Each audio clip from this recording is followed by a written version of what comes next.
جاي تسمر وراي سميرة وانا الحصود جاي تسمر وراي سميرة وانا الحصود مابو بالصلح شوية عودي عديارك عودي مابو بالصلح شوية عودي عديارك عودي سميرة وانا الحصود سميرة وانا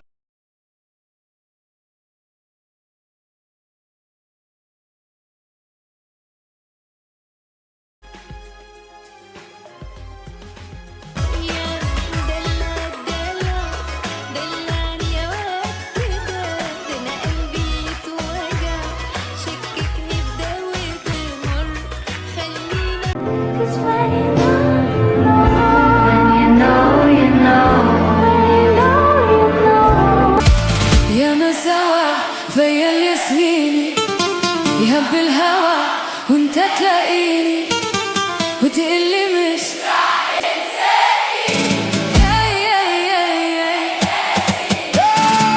ياما سوا فيا الياسين يهب الهوى وانت تلاقيني وتقلي مش.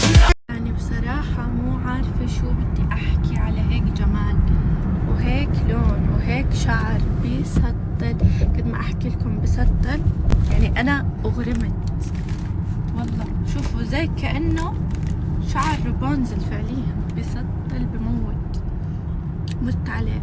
وطبعا ملمس الشعر بجنن وغير هيك انه غمقت اللون شلنا هيك خففنا الشعر بس عن جد كتير كتير كتير حلو. يعني احلى صالون واحلى شعر شفته بحياتي وعملته بحياتي عند رايا يعني بدون مجاملة بس انه بموت اللون بسطل والتركيب تركيب الصح يعني التركيب الصح.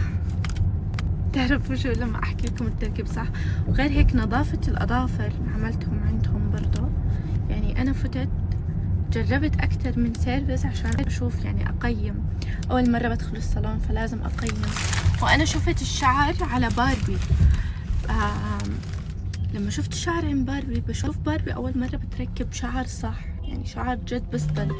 حكيت لها اسمعي انا قديش عملت وركبت وهيك بس انه ما عمري ركبت بهيك يعني بهيك جمالية.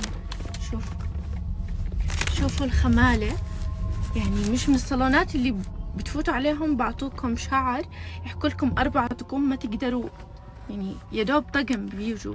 لا ما شاء الله شوفوا الكثافة شوفوا بسطل كثافة نعومة بموت عن جد يعني أحلى شعر ركبته بحياتي. هاد شعر العرس خلاص. اوكي خلصت في الصالون بس انا قلت لك غمضي عيونك مش افتحي كاميرات. حكالي عامل لك مفاجأة طبعا. حكيت له بدي اصور بس انا ما بعرف يعني بس هاي الوردة جبت يوه لك وردة انت بتجيبي وردة. طب خليكي دقيقة. طب انا كنت مبسوطة بالوردة والله. يا يا عمري كل ما اعمل اظافري بتجيب لي ورد. طبعا عشان شو؟ عشان انا كثير بحبك. يا بي كيف هاي الترند الجديد ما احلى. يا عمري والله ثانك يو. انت ورد بتجيب ورد يا عمري.